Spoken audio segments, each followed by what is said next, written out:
This is going to be a really kind of brief overview of pastured poultry. It's kind of broken into two halves, and this is dense. This has got portions of three different modules from the course in it. So what I really kind of wanted to show were the two halves. In the first section, we're going to take a real close look at, why you might want to consider pastured poultry, the pros and the cons, the financial impact, your potential earnings on just 1 acre of ground in 9 weeks. I think oftentimes when we're talking about livestock, people assume you have to have tons and tons and tons of acreage. And while that's true to some extent, if you're talking about bigger animals like cattle, with poultry and with pigs and a lot of other animals, actually, you can really do a lot on a small bit of acreage. And then in the second half, we're going to take a real basic overview on the how-to.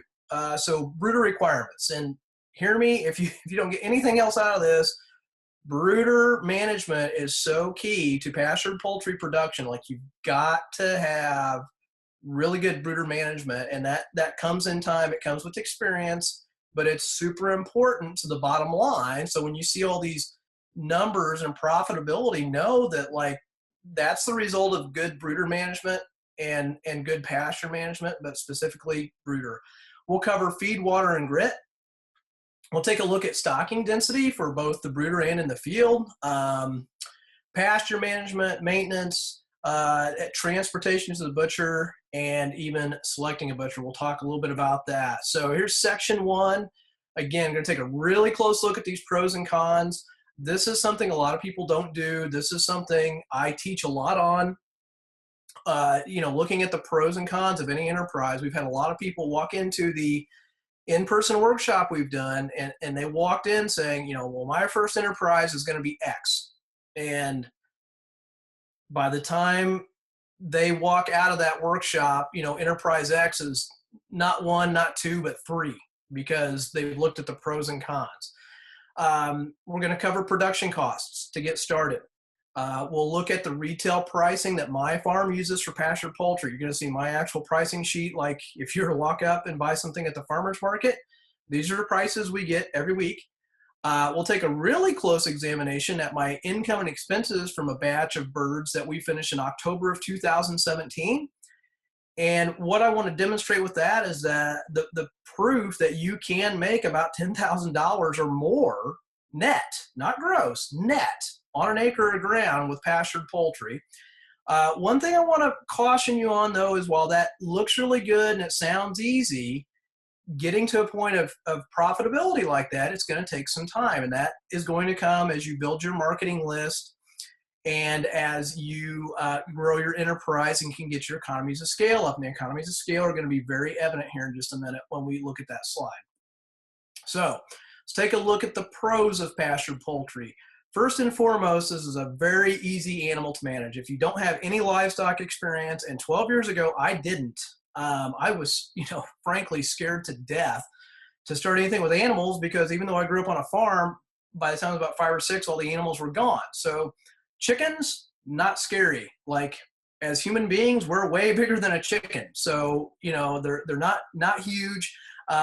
They really can't hurt you in any way. Very low initial capital investment cost compared to any other livestock operation.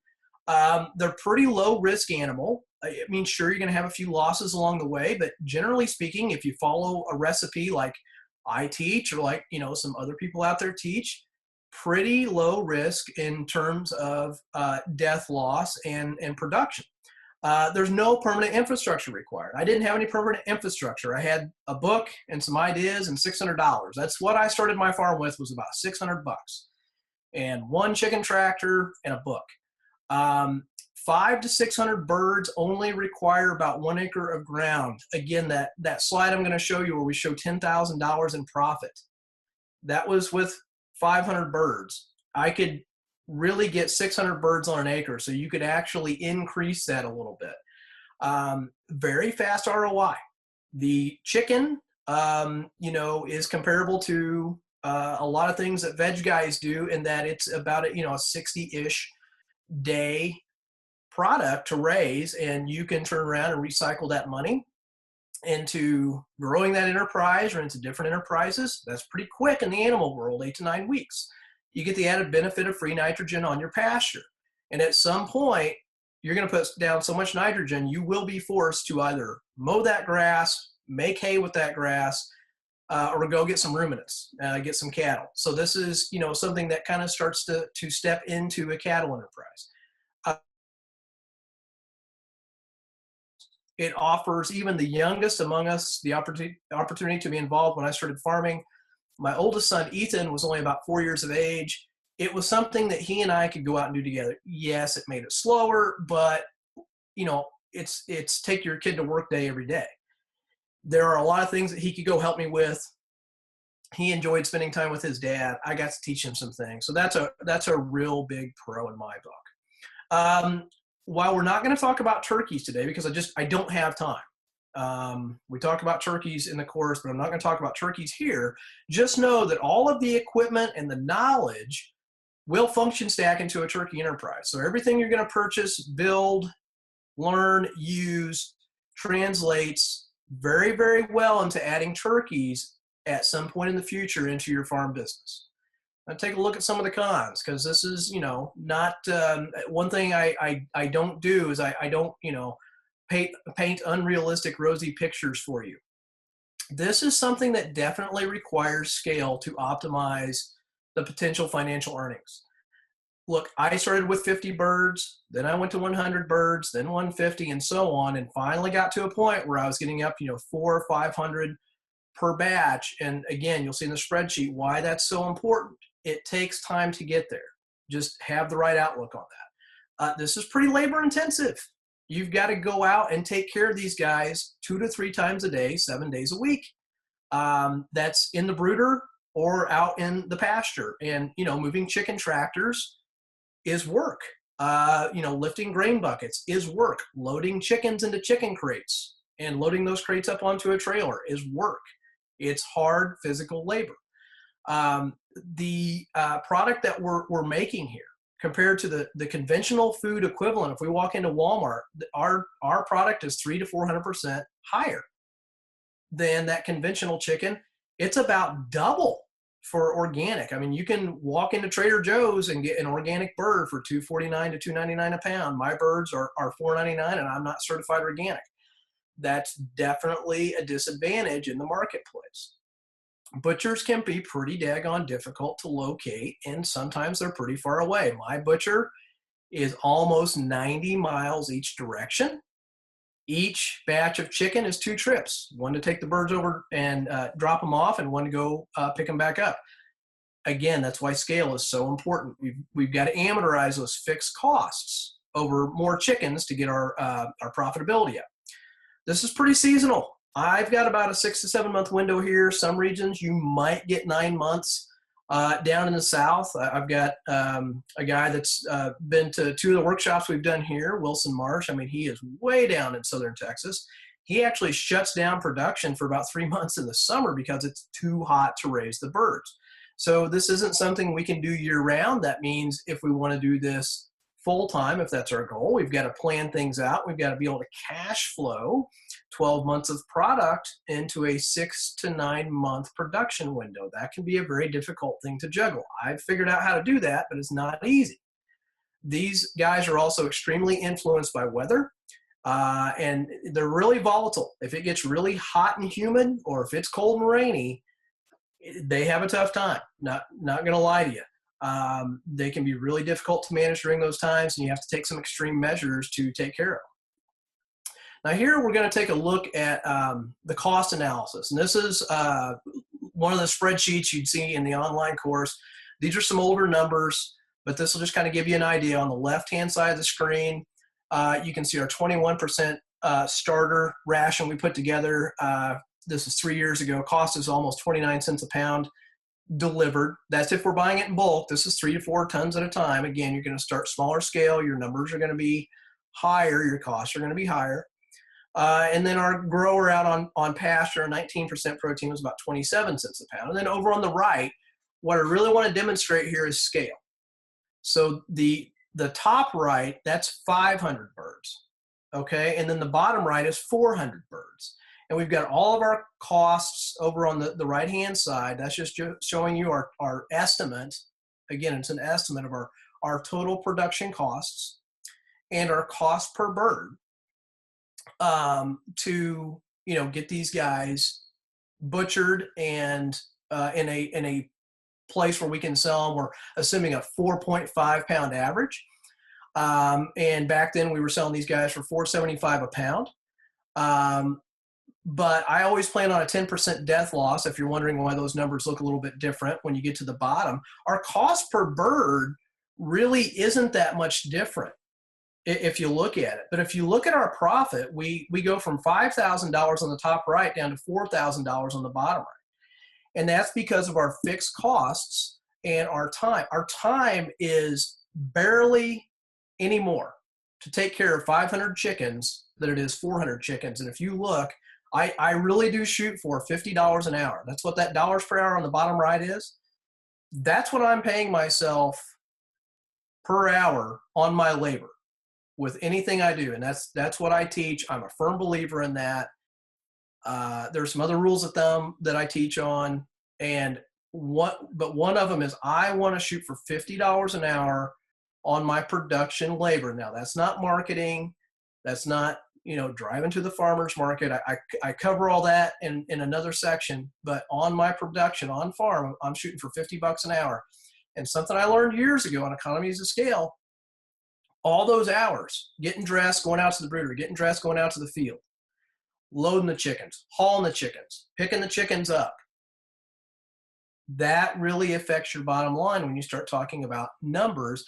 And seriously, like you drop down to $40 an hour just by raising 400 birds versus 500 birds. And that's really what I want you to get out of this slide is you've got to have a long-term goal with poultry to really get your scalability up. I talk with a lot of people and they say, well, we're going to do four batches of 125 birds. And my advice is invest in the chicken tractors, invest in the crates, invest in the feeders and the waterers, and do one batch of 500 because your profitability will skyrocket. And now you're only working 8 weeks or 9 weeks out of the year instead of 32 or 36 weeks.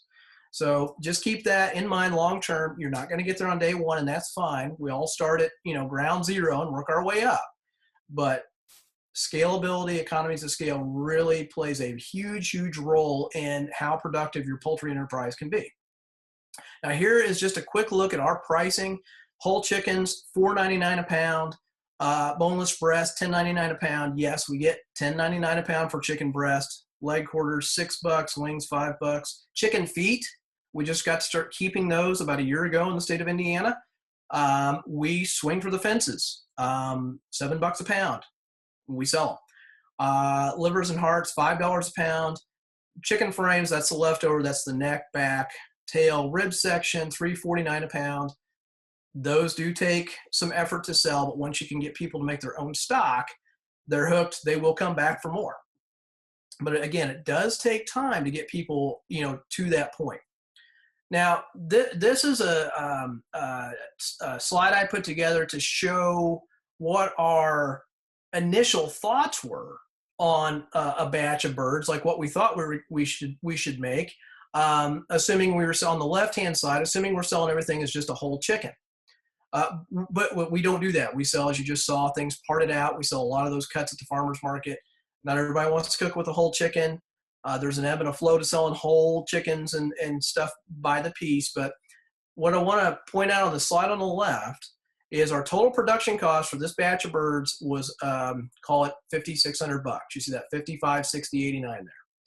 So we finished 486 birds. So our cost per bird was $11.44. Our production costs have gone up from that previous slide you saw just a couple of minutes ago. But I'm normally shooting for about 4.5, maybe 4.75 pounds per bird. Well, I ran these birds about 3 or 4 days longer. I ran them on a little higher protein. I was able to get away with that because we were doing it in the fall. And there are a lot of reasons why you can, get bigger chickens in the fall versus in the spring. But the short story is we got these guys to hit 5.6 pounds, and we actually got our cost per pound down to $2.04. Now we had, 2,725 pounds of product. Now, if we take that, we multiply it times 4.99 a pound, you see that 13,597. So we show our profit there is $8,000. Our money factor, that's something I talk a lot about, is, what's our money factor, our X factor.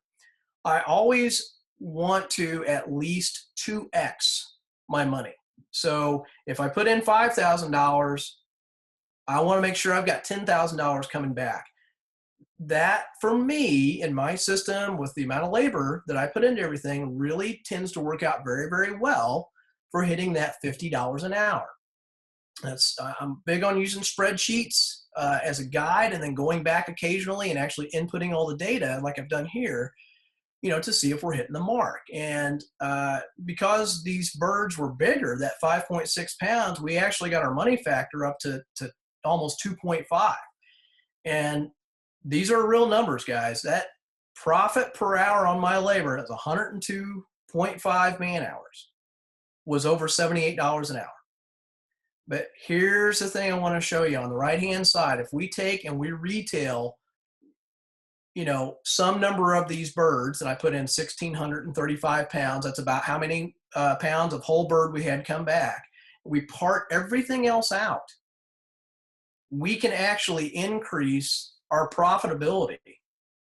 In this case, $2,000. You see that net profit down there at the bottom, that's $99.49.36.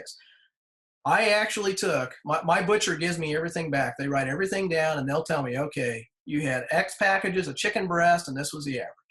You had X whole chickens and this was the average. So these are all real numbers, me putting this into a spreadsheet, and my net profit on this group of birds was $99.49. And I just told you a minute ago, I can actually crank it up a little bit. So if I would have started 600 birds instead of 550, we would have been well over $10,000. And that's 1 acre of ground in the Midwest. Okay.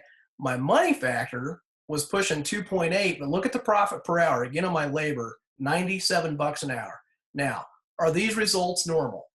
No, not always, but they are definitely possible. These are the things you have to figure out using Excel, putting together a spreadsheet to really see where the sweet spots are. I can tell you, running 500 birds at a time, I don't want to see anything below 4.5 pounds, because then I'm not hitting my $50 an hour.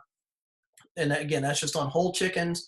If I can retail everything though, and I can have a really nice batch of birds, and typically in the fall here is when they finish better, we can really swing for the fences and make some serious, serious money on pastured poultry. Now, don't get too excited. There is a saturation point. I mean, you can only retail so many chickens, at these prices. At some point, you saturate your network and you'll have to start wholesaling some of the birds through a CSA or stores and restaurants. So that's going to, put a pretty big dent in your numbers.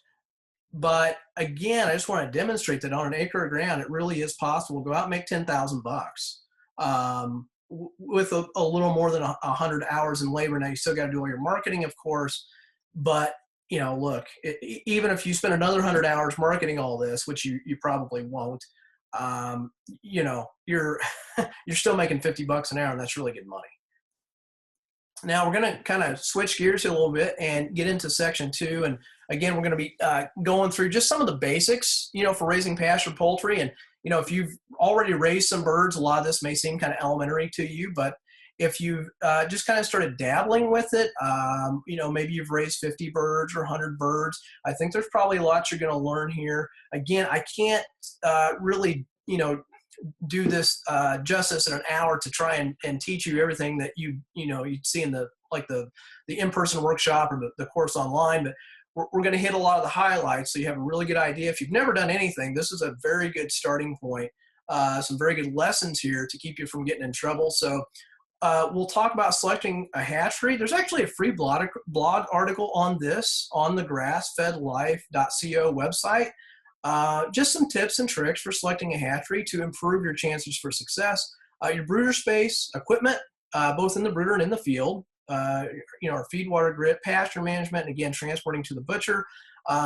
There's a free video and a free guide, 2 different things. There's a video in at farmbusinessessentials.com that's free, where you'll see us, with the chickens all loaded up and like what that looks like. Because it's really something to see, 500 and some birds loaded up and in transit to the butcher.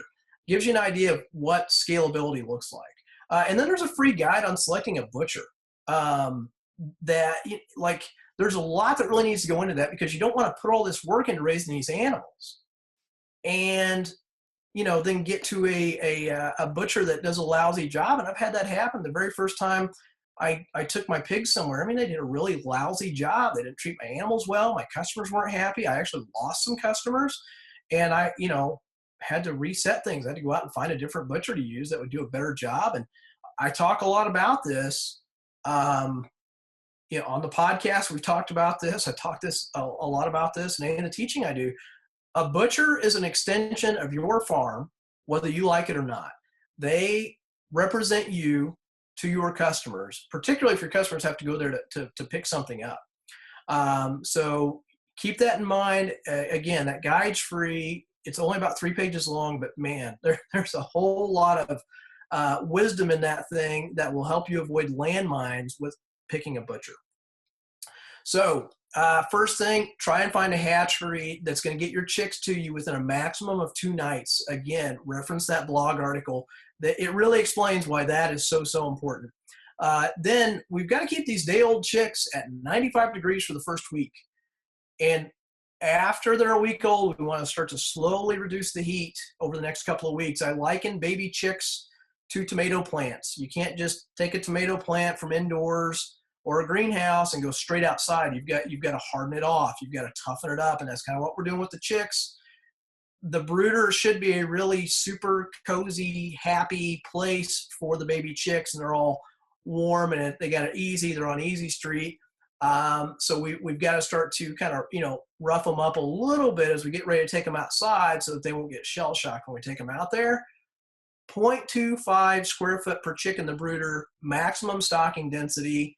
That works really, really well up to about 2.5 to 3 weeks. If for some reason you think they'll be in the brooder longer than 3 weeks, you need to increase your total square footage so that you'll have ample room.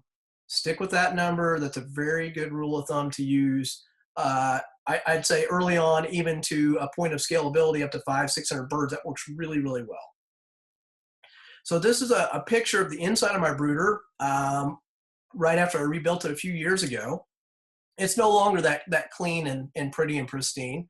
But what I did was I framed and insulated a box inside of an existing building. This was an old chicken coop. I insulated the exterior walls and then framed up. As you can see, they're a 2-foot tall wall. That's where the chicks are at. We can cover them up, put the heat lamps down in there, keep them all nice and toasty warm.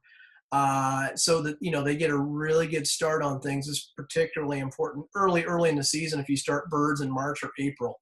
The other thing you want to make sure about your brooder is that you need to have ventilation. So you need some flaps that you can open and close.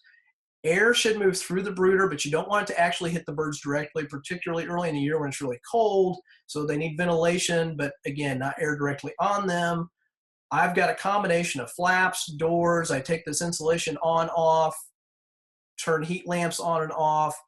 I'm 3 times a day, 4 times a day, I'm in that brooder looking at them and really making good management decisions so that we get really nice birds out on pasture. Bedding. You can use sawdust from a local mill if you want to. I've taken to just using, the bagged kiln dried pine shavings from the farm store. It's like $4.50 for a bag. I've just got a line item back in that cost analysis I showed you earlier. It's like $60-$70 for a batch of 500-600 birds. I just don't have time to go shovel sawdust. That's what I did early on when I had $600 to start with. Okay, I went and shoveled sawdust, but it was like 3 hours to go get a load of sawdust.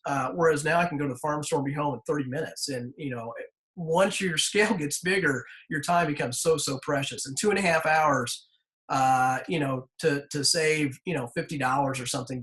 It just really wasn't worth it for me long term. We've got to keep these guys warm and dry. Moisture and cold are a young bird's enemy. That will give you all kinds of problems. So for feed, use a finely ground 21% protein mix, or as recommended by your hatchery. Different hatcheries have different strains of birds, so you can't just say, well, I saw in this webinar to go use 21% protein. The strain of birds you're getting may be different, so ask them, you know, what protein and for how long. I use about 22% for the first 3 weeks of age while they're in the brooder. And the other thing you want to be sure to do is to add grit every time you feed them. I put it in layers. I'll put in some feed, grit, so you know, the guys who show up first get grit, the guys who show up second get grit. Grit is super important to get the gizzards of the birds going. You will have problems if you don't give them enough grit. You can feed them, you know, creek sand if it's finally, you know, small particles. That's an option, but really, you know, you need to buy some grit to give them. We used small crushed granite. Now, while they're in the brooder, I just use a simple 1 gallon water. You want to be sure to, you know, rinse it and refill it at least once a day early on, even though they may not drink at all. Try and check on the birds at least twice a day. I check on them morning, noon, and night. And, you know, look, a few dead birds should be expected in the first 3 to 4 days. That's just kind of the way it is. There's shipping stress. You get the weak ones. You're going to have a few losses. I think anything the first 3 to 4 days, you know, it is what it is. Personally, after day 4, maybe day 5, at that point, it's on me. Normally, though, most hatcheries are going to send you an extra 2 to 3% on your order to compensate for shipping stress and some losses in the mail. Now, first week in the brooder, this is what I use, a little Brower plastic feeder. I take that top off. I don't like it.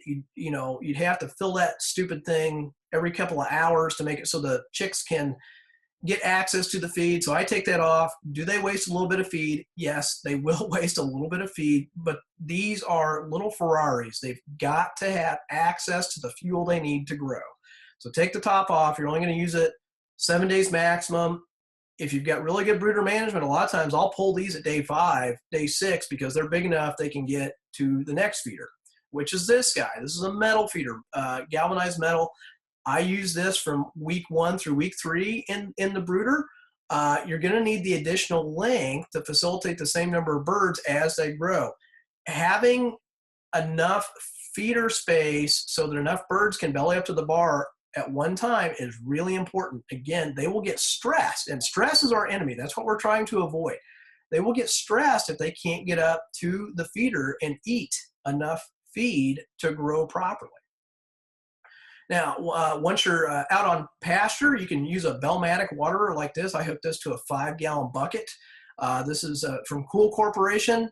They've been pretty solid. They've got a couple little things that, you know, can go wrong, but all in all, these work really, really well.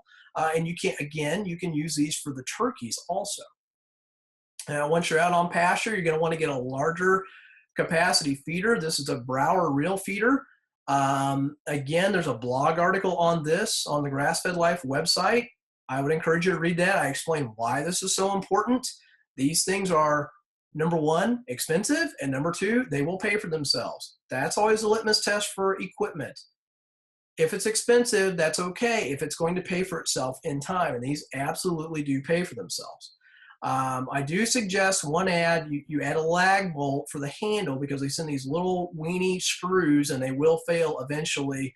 They'll last longer in the 4-footer than they will the 5-footer. So you can use them initially if you want, but know that in time you're going to need to put a big lag bolt in there to keep that handle secure. Stocking density out on pasture, you need about 1 1/3 to 1 1/2 square feet per bird. So here's our birds out on pasture. It's going to take about 8 to 9 weeks to get them done, like I mentioned earlier. And again, you got to be sure that they've got plenty of feeder space. You can see here we've got 2 feeders in there for about 90 chickens. A good rule of thumb when you're trying to forecast your expenses on your grain is you need about 2 pounds of grain to 1 pound of gain live weight. That's in a grass-based system where you're moving the birds every day and they get some of their intake from the grass. Your meat broilers are going to dress out at roughly 70% from live weight. So you can look at some charts and kind of get some ideas about how many days you think that's going to take. I run all my birds 8.5 to 9 weeks, depending on the time of year. And that works really, really well for us with our feed and our system and our climate. You're probably not going to vary from that a whole lot, but you may have to vary from it a little bit to, to get to that point. Use that 70% to work the math backwards. If you feel like you've got to get 5 pounds on your broilers to make this worthwhile, then just make sure that you allow enough time to get them up to a live weight, so that's where they'll dress out at. Now, we move our tractors using a 2-wheel dolly, and I buy a good dolly. It's about $75. It's made in the United States. It's Milwaukee brand, heavy duty. And we have our broilers out on pasture for about 5 to 6 weeks. Why this is important is you've got to make sure you've got enough space out there for your chicken tractors. You need to multiply the length of your tractor, by the number of days that they're going to be on pasture, and determine if you've got the area needed so that you've got enough room. You don't want to run out of room and hit a fence or a tree line or something else. My tractors are pretty good size, kind of heavy. They stand up to a lot of abuse, and they stand up to storms really, really well. That's why I like them. It's why I built them. But they're not super easy to turn, so I always try and plan ahead, make sure I've got enough space to get my birds done and not run out of pasture. Now, here are some tips for transporting to the butcher. There's a lot of ask me how I know in here, a lot of mistakes and errors over the years. First thing, remove feed from your broilers at noon the day before butchering. Your butcher will really appreciate that. You will also really appreciate that when you go to load them, because they make a lot smaller mess. But you definitely want to keep plenty of water in front of them. You want these guys hydrated so that when you go to load them, again, they're not stressed. I mean, we're taking, if we're talking about a Cornish cross chicken, we're taking a bird that was designed to live indoors, and we're putting them out in the elements. So anything we can do to avert stress, that's what we want to do. Don't place more than 9 to 10 birds in a coop 12 style crate. And if you're wondering what that is, you can look it up. That's a Cool Corporation crate. That's what I have on my farm. You've got to be, careful with that. Putting too many of them in there, they can actually suffocate. So that's, kind of a tough thing to have happen. You want to load as late in the day or evening as possible if you're not hauling to the next morning. We always load the evening before. I have loaded at 3 o'clock in the morning once due to extreme heat and a drought in the middle of the summer back in 2012. Getting help to load chickens at 2 or 3 in the morning. Let's just say I've got some really good friends that bailed me out, that came over and helped me do that. That's pretty insane. They are easier to catch. There is less stress on them. It's just difficult to get help at that time. That's why I always do it the night before.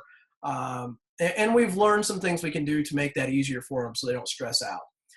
If you're using an enclosed livestock trailer, and this is an ask me how I know, open all the doors and provide box fans to keep them as cool as possible. You want to keep the air moving. Make certain there's no hay or straw in the trailer when you put those crates in there. They can overheat and die. Don't stack the crates all the way to the roof. They can overheat and die. Spread the crates out, make all your stacks even. It's really better if you can get an open trailer and use ratchet straps or whatever to secure them to the trailer. An open trailer just allows for so much more ventilation. These guys really put off a lot of heat when you put them in those crates and get them ready to go to the butcher. Again, there's a free video on the transportation inside the Farm Business Essentials course. And again, you can download that free guide on selecting a butcher. I've already talked about that. It's just a really good resource for you. Make certain to coordinate your butchering dates and your hatchery dates ahead of time. I always call and schedule my hatchery dates first. Then, I get my butchering dates scheduled first. Then I call the hatchery. I work backwards and schedule everything from there, because the last thing you want to do is raise a batch of birds and not have a butchering date 8 to 9 weeks in the future. Butchers can get really, really busy during peak production, and don't be surprised if you do that. You might call, it might be, we can't get you in 2 weeks from today, it's going to be 5 weeks from today. Well, then you're going to have a 12-week-old bird, and you're probably going to have a bird that's 7 to 8 pounds, and it's going to be really difficult to sell, 7 or 8 pound whole chicken. So keep that in mind. There's a blog article, and actually there's a whole podcast on planning your season ahead out on grassfedlife.co. Would encourage you to read that article, listen to that podcast. There's a lot of good tips and tricks and hacks in both of those. So some basic equipment costs. You're probably wondering, okay, what's all this going to cost, right? Chicken tractor, depending on the design and the materials. Could be $200, could be $350. This is something you don't want to skimp out on. My chicken tractors have lasted 8, 9, 10 seasons. So yeah, they cost me $300 to build all those years ago, but when you amortize that out, I mean, $30 a year for a chicken tractor is nothing. It's $2.50 a month. It's not even worth amortizing it over the number of chickens that run through it. I know some guys will do that. I don't. I think it's silly if you build something that's going to last that long. It's really, really cheap to use. So do the math based on stocking density to know how many you're going to need to run a batch. And I have batch in quotes there because you're going to determine what your batch size is. My suggestion is, look, start with 100 birds. The chicken tractor I use, you can put 100 birds in it. If you want to build a Scovich style tractor, you're going to need 2 or 3 of those tractors. Now they're a lot lighter, but you're going to have more money in them. But again, they're easier to move. They're easier on the back. So you got to think about the holistic context. Who's moving the birds every day? Or is one person doing it 6 days a week and somebody else doing it that 7th day? Well, you need to build the tractor so that the smallest person physically that's going to be involved can move it. Your 2-wheel dolly, $70. Your small waterers, the little 1-gallon fonts I showed you there, $7. You can figure out how many of these you need. I've got all these numbers in here for you. So if you've got 500 birds, you're going to need 5 of those. The large water with 5-gallon bucket, each one of those setups is going to be about $30. Small plastic feeders, I think, are $4. The medium metal feeders, $25, maybe a little bit more. They're worth it. They last a really long time. Again, 1 per 100 birds. The large Brooder feeders, those are the 4-footers are like $65 each. They've actually come down in price. Trust me, they're worth it. Read the blog article I mentioned. Buy those feeders if you're going to do this. They're so worthwhile. Transport crates, $60 a piece. $60 a piece. Yes, I personally own 54 of those. It's over $3,000 in chicken crates. It's one of the big negatives to this. It's a one-use piece of equipment. It's expensive, but it's the cost of doing business. It is what it is. It's the cost of doing business. If you're going to do this right, you need good crates. I have treated my crates poorly, and I'm being generous. And those things are 10, 11 years old, and they're still ticking. They sit outside. I don't put them in a barn. They're fine. I mean, they are built heavy, built to last. They're worth the money. And again, yes, $60, but over 10, 11, 12 years, you're talking $5 a year. Your brooder lamps and bulbs, you get about $20 per each setup. Your brooder cost is going to vary. If you've got an existing building, you can start these guys at small scale in a cardboard box in your garage. Be careful with the heat lamps and cardboard, obviously a fire hazard. It really just depends. I repurposed an old building that wasn't doing anything else. It was just sitting there. I was fortunate. That's an unfair advantage. I had it on my farm already. I didn't have to build it. And then optional, if you want to use an energizer and some portable netting or single hot wire for predator protection, you can. I personally don't do that. We just block our pens really well so that nothing can get in, nothing can get out. But again, that would be an additional cost you'd have to consider. Now, to learn more, I've mentioned the Grass Fed Life website to you. Hopefully you guys are aware of that. Everything on that site is free. That is our way of giving back.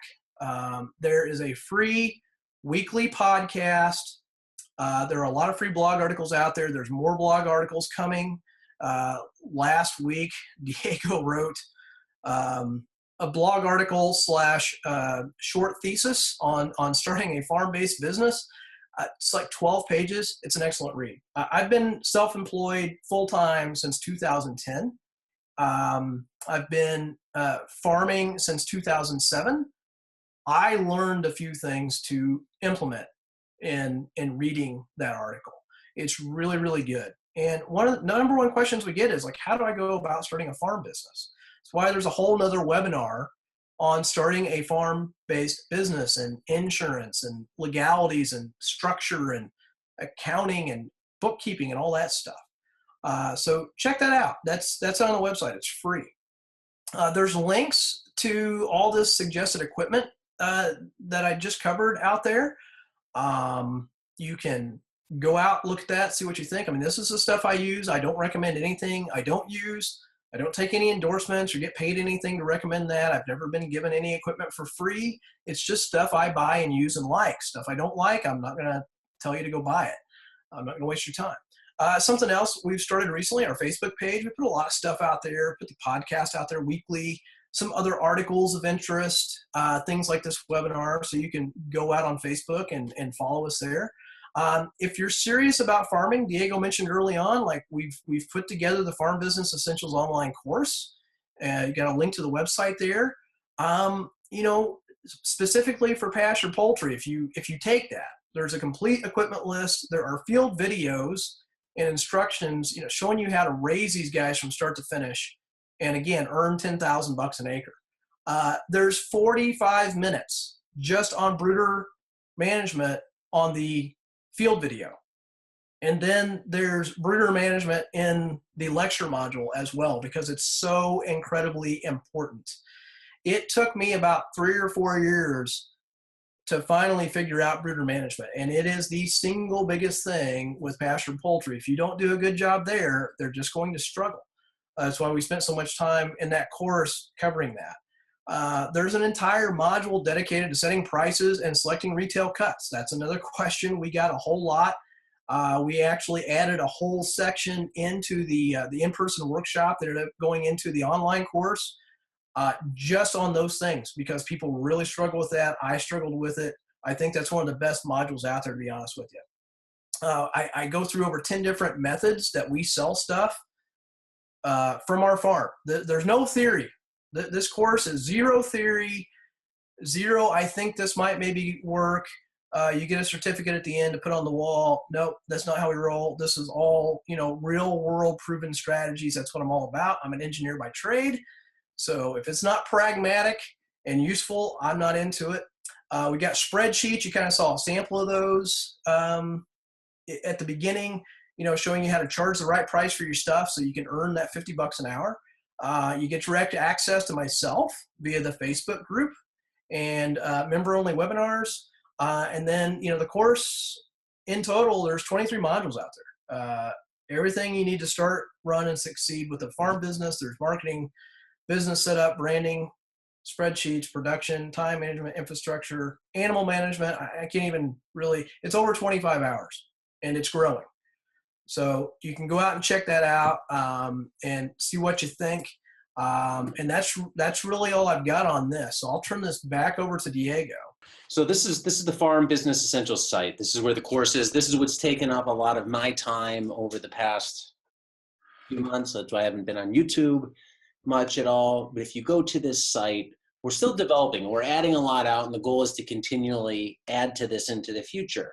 If you go to the site and you scroll down to this area right here, underneath the ticking timer, and say what's inside the course, preview the course, you can come here to this page, and when it loads, what you'll be able to see is some sample course content for the course itself. Now, the course is really twofold in terms of content.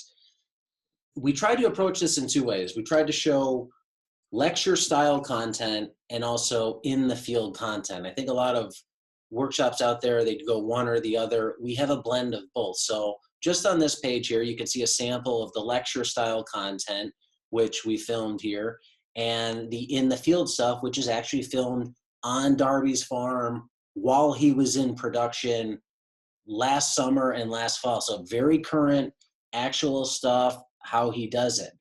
If you want to see what's inside the course itself, all the lessons and modules, and some of the free previews, click on this link here, and then this will take you inside the course to see what's actually out there right now. And there'll be some of these lessons, which are actually designated preview, like this one. And any of the ones that have this little red preview pill-shaped button, you can preview. And there's every module within the course that's published so far, there's a preview out there. So you can go view all those and you can see what's inside these. In terms of the modules themselves, you may be wondering, well, why are you starting on module 4? Where's 1, 2, and 3? That's what we're in the process of rolling out right now, is the other stuff, because the stuff that's not out there is the stuff that I'm filming, and that'll start coming out next week. I've just been putting this stuff out here and getting this, all the kinks worked out of the website, things like that right now. So expect more modules to start rolling out next week. And then within probably by the end of April, the course will be full in terms of all the content will be out there. And then we'll be looking to add more potentially going forward on subjects that people want to learn more about. I mean, one of the lags on my content is I'm redoing and building out some of the modules that I did in the in-person workshop to add more, because we've gotten a lot of questions, like this whole designing a farm-based business or setting up a farm-based business, which is the webinar for Saturday. Like, that model has grown from something that was relatively small in person to something that's going to be pretty dense in this. So what Darby and I have done is we've made the course itself right now, we're calling it an early bird. So between now and next Tuesday, you can get it for $7.99, $200 off. After the early bird runs out, it goes to $9.99. It's not coming back down. There won't be sales or anything like that. It'll be $9.99. The discount is really to say, hey, we know it's not complete right now. We know we're working out some of the kinks. There's already a lot here, but as a early adopter, you get a discounted price on it. So that's the course itself. If you guys have any questions on that, feel free to reach out and touch base with me. I'm happy to answer any questions on that. We recently added a payment plan into the mix. So if you think $7.99 is too much, I get it. There's a third-party vendor partially that allows you to have a payment plan where you can do payments over 3 to 6 months. You pick, and it amortizes it out over that. I want to thank everybody for coming. We'll get to questions in a minute. I think most of those will be directed at Darby, but I want to thank you for coming. Be sure to come back to the webinar on Saturday, which will be all about forming and organizing your own business. There'll be a lot there. I'm really going to be focusing on the structure, how you structure your business, meaning like entity, sole proprietor, LLC, that type of thing. And Darby will do a small little blurb on farm-based insurance. 2 big things we've gotten a lot of questions about that we really want to address. And then stay tuned after this webinar, probably tomorrow at some point, I'll send out a link where you can view this webinar if you want to re-listen to it. I think Darby had a lot of a lot came very fast in that. So if you want to re-see it or send it to a friend, we'd be glad if you did. So with that, I'll open it up for any questions. What you can do if you want to ask a question, just down in the chat window below, type it down there, and I'll relay them to Darby. Or Darby, you can see the chat? Yeah, I can see it. So I see the question that popped up here from Dan.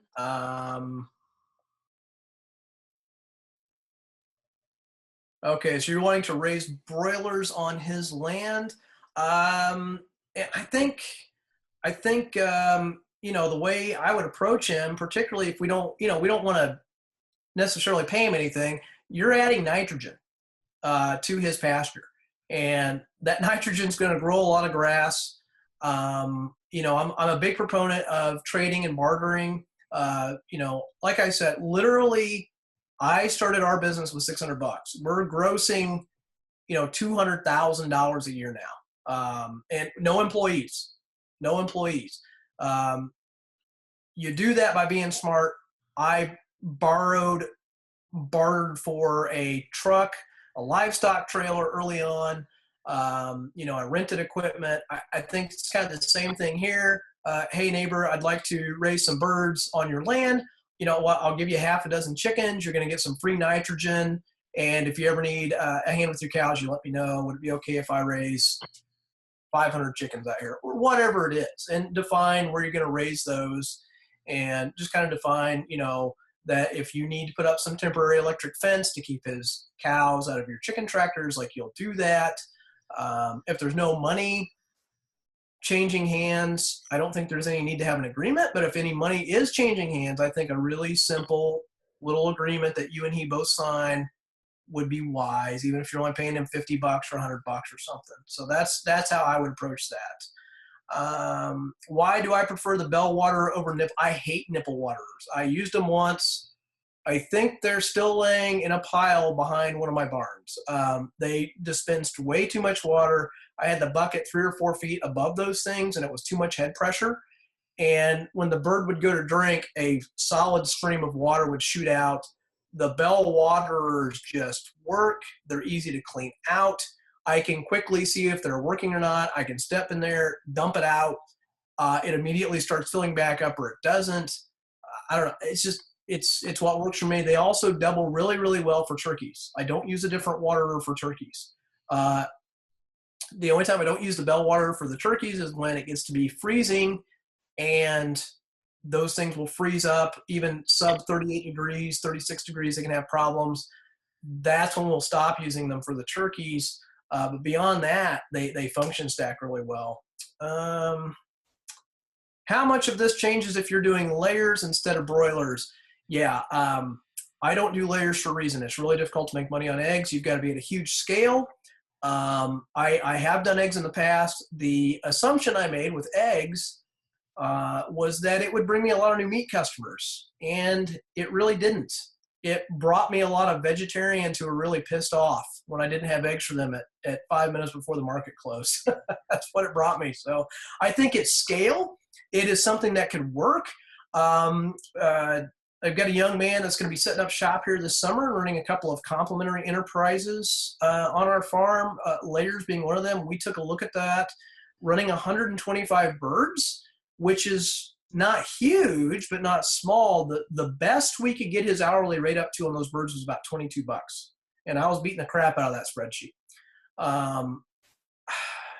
It's just one of those things. I think they're very complementary. I think you got to be careful. I think there's a lot of other ways to make money faster than layers. I think if you've got the time and it's your, 4th or 5th enterprise, then it can start to make sense. If you can stack it in nicely and really dovetail it into some other things and cut the labor down. Getting more questions than I can read here. I got to scroll back up. Okay. Do my tractors also work well for turkeys? Yes, they do. We run the turkeys in them. Stocking densities are all different. I didn't have time to cover any of that tonight. I do cover it all in the course. But yeah, they work really, really well for the chickens. The chickens move out one day. The turkeys go in the same day. We've got them already started in some of the other tractors, and we spread them out to give them more room. Turkeys are super profitable. Super, super profitable. That's something you can really swing for the fence on price if you're only raising them once a year. We live in a high predator area. Yeah, if you've got that much, Phil, if you've got that much predator pressure, I'm going to say you need to invest in some portable electric poultry netting from Premier Fence. 2 things I really like from Premier Fence. They're PRS chargers. There's a link to that on the Grass Fed Life website. Those things flat out work. They're a tank.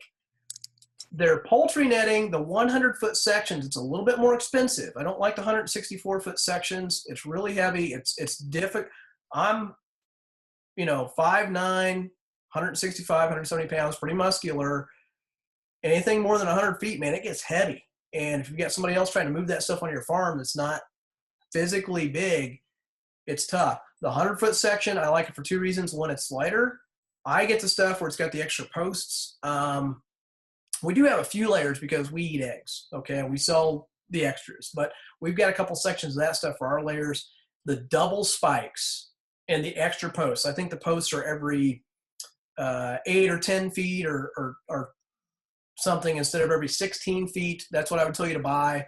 Buy a PRS charger or hook it up if it's close enough to external high tensile fence for predator protection.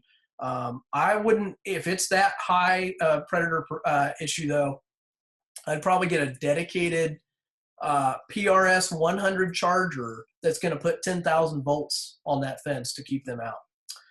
As far as Skovich's tractors, I missed that earlier on small turkey. I don't know. I'm going to build some of John's tractors this year and see how I like them. I don't know how they're going to work for turkeys. I mean, I think they'll work, but the downside is the stocking density. That's you've got to build 2.5 of John's tractors for every one of mine. Trade-offs, pluses and minuses each way. That's the downside. Central Florida, zone 9, gets really hot. Can't put your pasture on. No, you can put your birds out earlier. Sometimes I do that. 3 weeks is a rule of thumb. Down there, honestly, Justin, I'd be can you brood on pasture? That would be better if you can do that. The thing, depending on where you're at, is you're probably not raising birds between June 15th and August 15th. You're probably shutting down production. I used to have a friend down there, and she raised a lot of poultry, and she took off from Memorial Day till Labor Day. And then she worked the rest of the year. And she was north central-ish Florida. So that's what she did. But no, you could definitely put them out sooner. I've put them out as early as 2 weeks. You've really got to look ahead at the forecast. You don't want to put them out when there's rain forecast, things of that nature, because you can really get in trouble. Ben, you're very welcome. Have I ever considered doing my own breeding? No. I don't do any breeding. The only thing I breed here are cows, because cow calf is where the money is long term. I do not farrow pigs. I don't, no. Too easy to make a phone call and get day old baby chicks. There's just too many irons in the fire, too many things to do to try and hatch my own birds or create my own line. We talk a lot about, Diego specifically, in the online course about holistic context. That does not interest me at all. If you said you have to start breeding your own chickens, hatching your own chickens to keep in the chicken business, I'd say I'm going to go do something else. Like, that just doesn't interest me. If it interests you, by all means, go for it. It's just not something I want to do or something I'm interested in. Again, we talk a lot about holistic context in the course and what makes you tick. What makes me tick, logistics, and really my cows. Like, my cows, that's really what I'm all about. I mean, I still enjoy the pigs a whole lot. I enjoy the chickens mostly. Yeah, that's where I'm at with that. So, question about the course. If you're planning to start farming in 1 to 2 years, should you wait to purchase the course for business tax purposes, or can you do that sooner? I mean, I have some thoughts on that.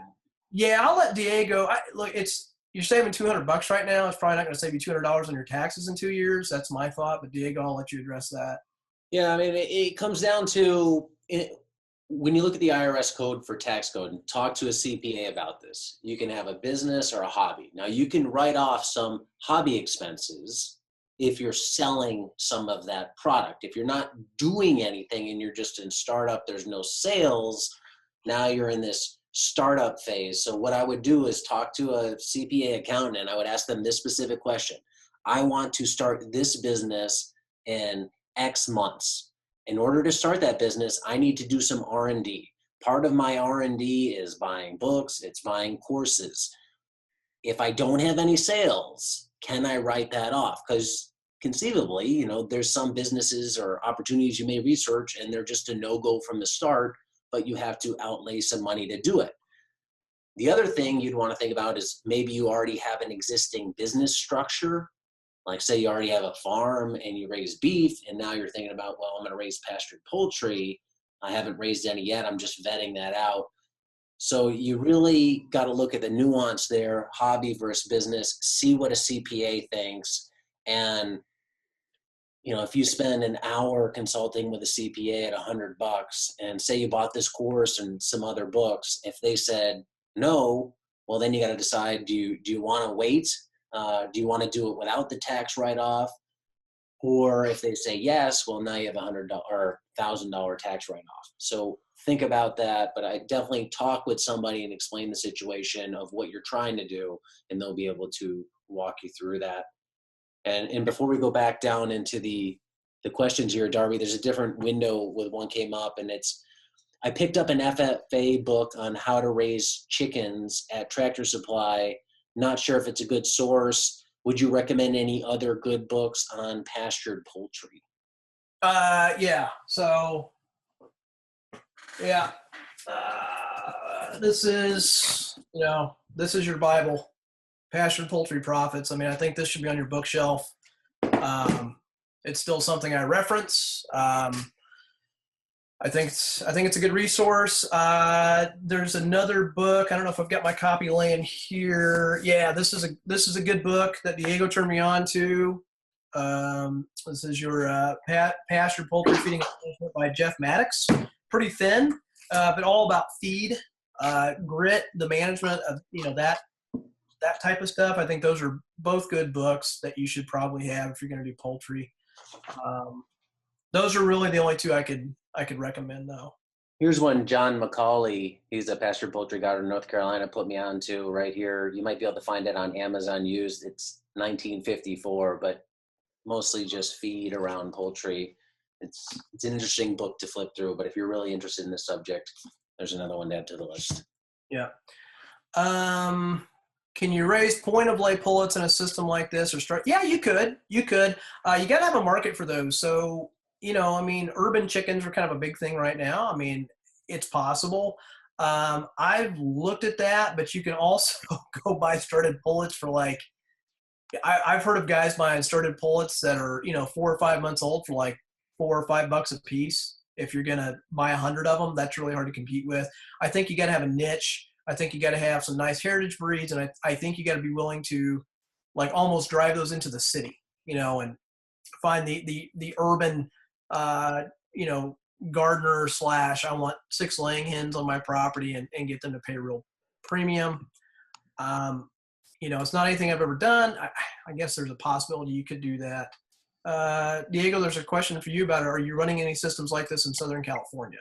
Yeah, and I told Ryan, I mean, the best place to go for that is Primal Pastures. They're the standard down here, and they have the small chicken tractors, Salatin style, and then they have the larger hoop house style. And then just a follow-up that he had in there, are there a lot of regulations on butchers? Why are there so few? Why do you have to drive so far for them? Yeah, when it comes to poultry, because it's really, really, really hard work. I think that's why there are so few. And most of them around here are Amish. They're hardworking Amish families. There's not a whole lot of regulation. It's just the economies of scale. The vertically integrated agricultural machine has put a lot of butchers out of business. In my region, Central Indiana, okay, there used to be 2 or 3 family-owned butchers per county about 40 years ago. Mom and pop places that would butcher pretty much anything. Now we're down to a ratio of about 1 butcher in every 3 counties. So we've seen a reduction of 6, 7, 800% in 2 generations. That's due to vertical integration. And so on poultry, it's taken even a bigger toll. But they are coming back. And I think there's a lot of opportunities for people. Like if you wanted to have a pastured poultry business and custom butcher chickens for others, like if you're willing to work, if you can get a good crew together, Diego and I have got a podcast coming up with a guy that does his own butchering on farm. And, that's like, if I was him, that's something I'd be thinking about because butchers are hard to find. So, it could be a business opportunity. I think mobile processing, like if you told me tomorrow that you were going to start a mobile processing system and you'd be willing to ride my farm, like I would pay you handsomely to come do that. So, here's 2 questions that tie into that, combining 2. On-farm processing versus using a butcher. Are you leaving money on the table or your sanity? And then the follow-up question to that is, what are you paying for bird to get them butchered, which ties into that? Yeah. So legally I can do it. In Indiana, we can butcher up to 20,000 birds on farm and sell them in any way we want. Am I leaving money on the table? Technically, yeah, kind of like, am I leaving money on the table by not farrowing my own pigs? There are only so many hours in the day. From a contextual standpoint, I am not pro-employee, okay? I don't want to have to get a crew of people together to do this.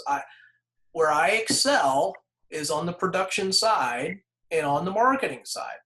I don't have an interest in butchering. We did it the very first time. Why? Because I told you I'm an engineer. I'm pragmatic. This book tells you to go butcher your own chickens. So that's what I did. And I was very thankful for the experience. And we got done that day.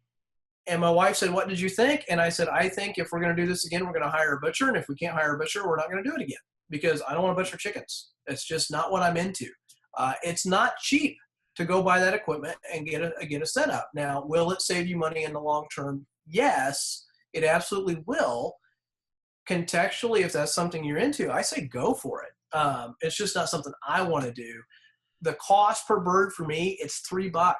And I get a very, very nice vacuum sealed, professionally dressed bird that I'm proud of and can hand over to anyone. We've had our chickens served in the nicest restaurants in the city of Indianapolis. They are very professionally done, and it's $3 a bird. And for me, that's just what jives. And that's where all this little nuance kind of starts to come in. You know, how close is the nearest butcher? Do you want a butcher on farm? Are you allowed to butcher on farm? What are your state laws? And that's where what works for one person doesn't work for the next person. And you just, you got to do what works for you. Here's on, is there a temperature range that pastured poultry should not be outdoors and or out of the brooder?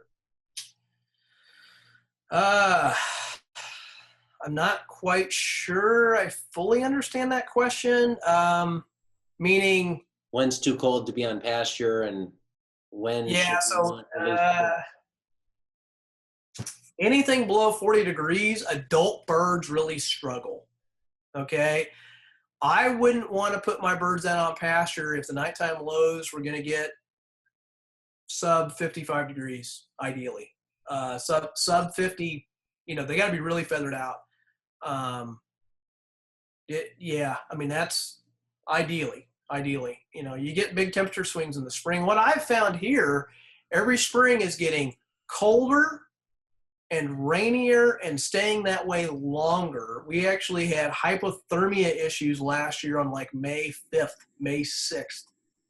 35 degrees, inches of rain.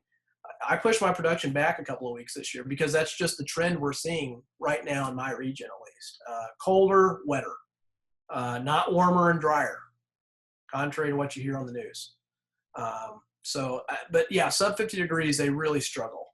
So be careful there. Yep.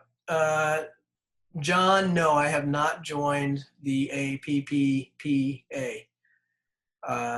What do I belong to farming wise? Farmer to Consumer Legal Defense Fund. And that's it. I don't know. I haven't investigated joining them. I guess I don't know what the benefits are. I haven't taken the time to look.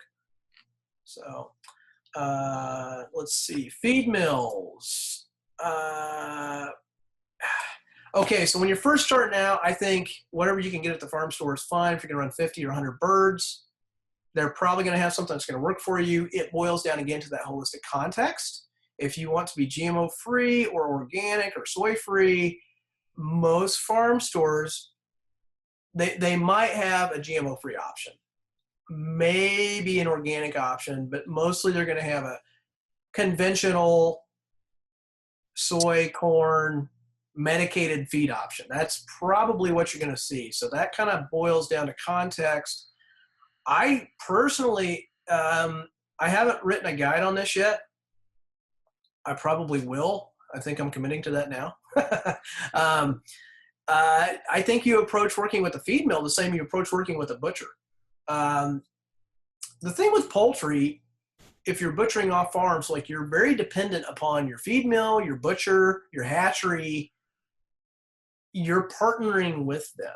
And I have a very long relationship with the grain mill I work with. I was actually there today. It's 50 miles from my farm. I've been working with them since 2008.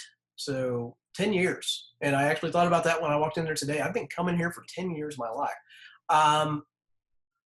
I can just text Denny and say, I need XYZ next Tuesday, and it shows up. And I know what the cost is. We've just got a very good relationship, and I that's something I cherish. I really don't shop him a whole lot. The numbers work. We make money, as I've demonstrated. Make $50 an hour on production. So if you think you're going to do this long term, now if you're homesteading and it's, I'm going to raise 40 birds and see if it's for me, whatever, you can find. I mean, it's a heck of a lot better than what you're eating. I don't care if it's, frankly, Whole Foods or Walmart or anything in between. What you're going to raise at home is going to be better. But I think if you're serious about this for production, I would start reaching out to some feed mills and kind of check pricing and work with them and see how flexible they are on making custom mixes for you. I know there's been a couple of times, I've had some issues with the feed, and, they've picked it up and reground it for me and brought it back to me because it was just too chunky. I talked about that in the presentation, like, it needs to be finely ground. And that's really important. So I'm all for approaching feed mills and building a relationship, just like you would with a butcher or a supplier or somebody that's farrowing pigs for you, anything else. Okay, scroll down here. You're welcome, you're welcome, you're welcome. Do you feel the need to be near a large city to market your birds?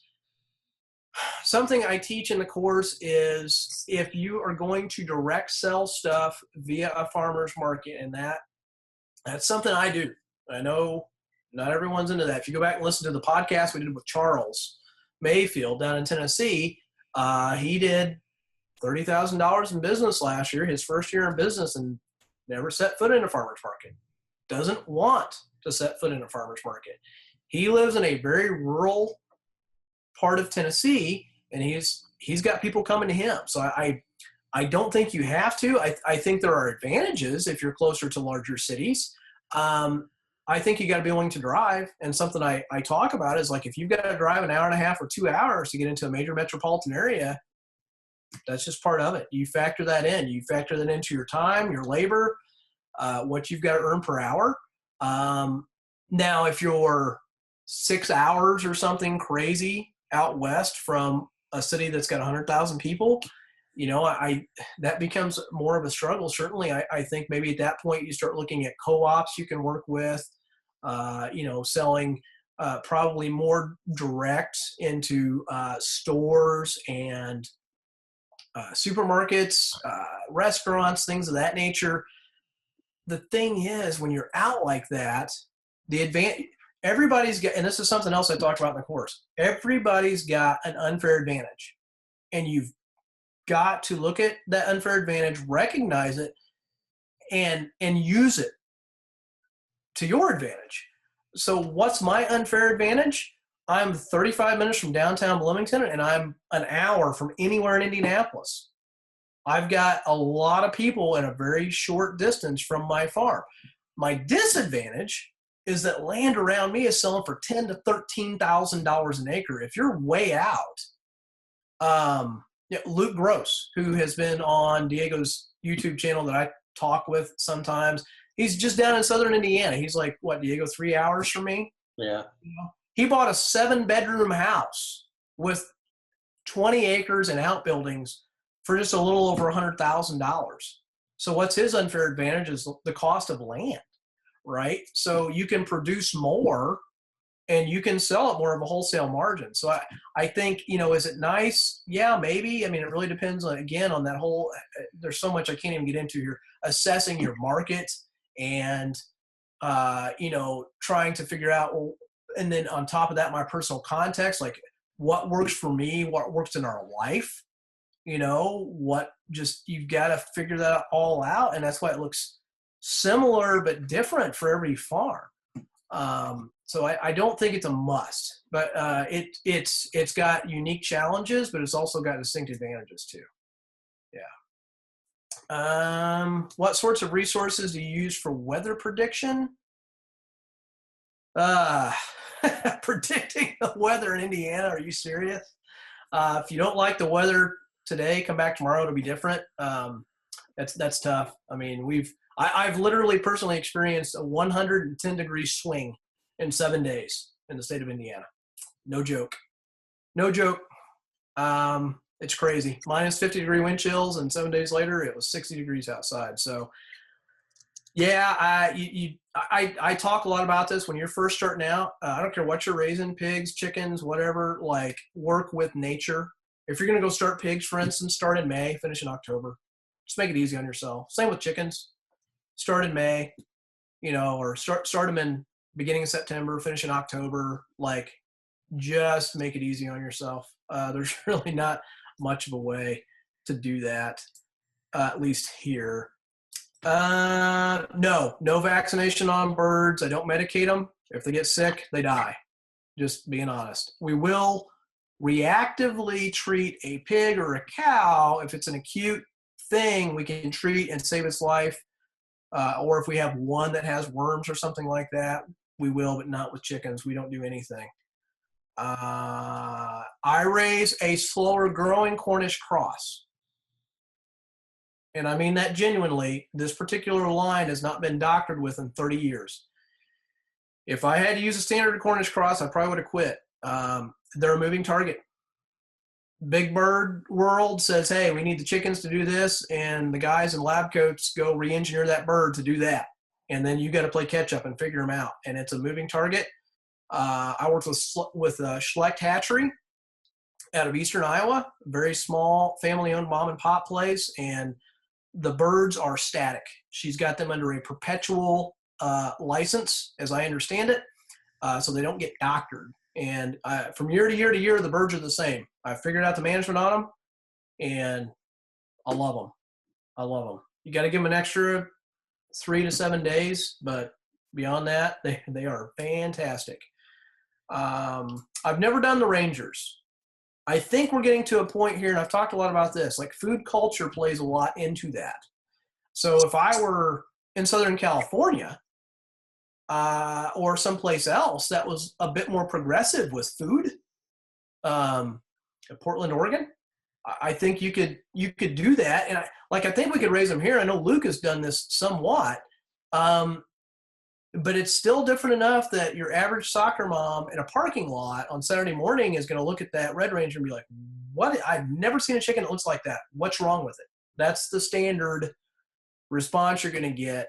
So I think we're getting there, but I've not tried them yet. How many birds through how many cycles per season? I do a minimum of 500. I've done as many as 6 batches in a year. This year, we're doing 3 batches at 600. Next year, we might scale that back up. I've had to scale down poultry production a little bit this year. 1, because I wanted to. And 2, because, frankly, this course has taken hundreds of hours of time. And we'll continue to take a lot of time this summer. So that time had to come from somewhere. So we scaled up our batch size a little bit and cut out a batch. That also filled some boxes with check marks on the personal context side of being able to take a break, be able to take a family trip in the summer, things of that nature. So that all depends. I think starting out, you just do a batch of 100. And if it goes well, like if you're serious about this, then I think you invest in the chicken tractors and the crates, and that's the big expense, and you scale this up. If you've got a driver, and even if you don't have to drive very far, I'm telling you that spreadsheet does not lie. I mean, literally another $10 an hour, just going from 400 to 500 birds. That was the only thing that changed in that example I showed you. Notice again, those are real numbers. Let's see. Webinar on Saturday, Diego, 7:30 p.m. Eastern. 7:30 Eastern, 4:30 Pacific. Yep.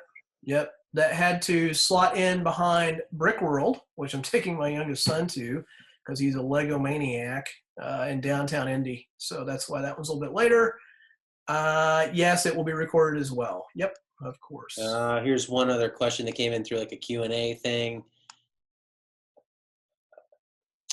It's Mary or Mart is asking, was this recorded? It is recorded, and I'll email everybody afterwards with the link to where you can watch that.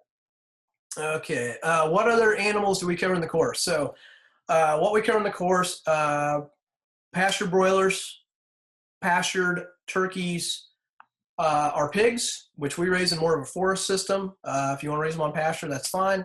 We cover pigs, and we cover 100% grass-fed beef.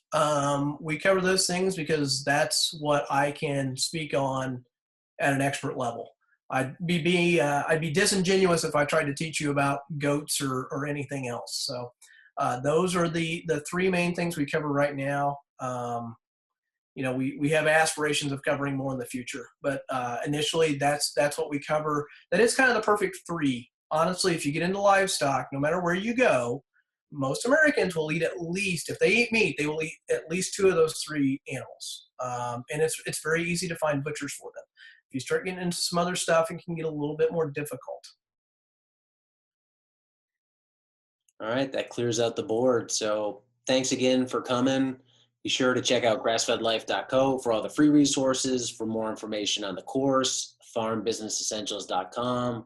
Stay tuned for the email with the recap on this one. And then I hope to see everybody here on Saturday. Both Darby and I'll be here. I'll be doing the presentation. So bring your question and your attention, and I'll see you then. Thanks a lot, everybody. Thanks, everybody.